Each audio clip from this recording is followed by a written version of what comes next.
सबैको काम क्लास घर परिवार मिलाउँदा it took us more than a month to finalise the date so आज चाहिँ हामी ड्राई पिकनिक जाँदैछौँ फुड आइटम्सहरू चाहिँ कसले के बनाउने भनेर डिसाइड भइसकेको थियो सो आफूलाई परेको फुड आइटम्सहरू लिएर हामी लाग्यो आजको हाम्रो डेस्टिनेसन लाइक क्रिस ब्रो ओ माई गड भ्यू यस्तो दामी थियो नि मलाई चाहिँ फेरि जान मन लागिरहेको छ है सो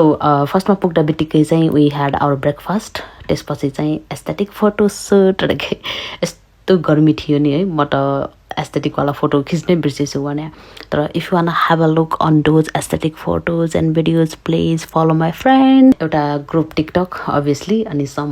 भिडियोज अनि टु बी अनेस्ट त्यस्तो रमाइलो भएको थियो नि एभ्रिबडी वर सो इन्गेज्ड मैले पनि त्यति धेरै फोटो भिडियोहरू लिन वास्ता नै भएन भनेको अनि फुडमा चाहिँ हाम्रो थियो चटपटै पानीपुरी बारबेक्यू चिखौनी गाजरको हलुवा अनि अरू पनि थियो मैले चाहिँ बिर्सिसकेँ नामहरू फोटो भिडियो भन्दा पनि आई थिङ्क धेरै टाइम चाहिँ गेमहरू खेलेरै स्पेन्ड गऱ्यौँ विच वाज सो गुड अनि इभिनिङ भइसकेको थियो त्यस पछाडि चाहिँ वी प्याक्ड आवर स्टफ सबै क्लिनिङहरू गरिसकेपछि चाहिँ हामी घरतिर फर्क्यौँ 6:30 or 7 मा my god it was such a good day for me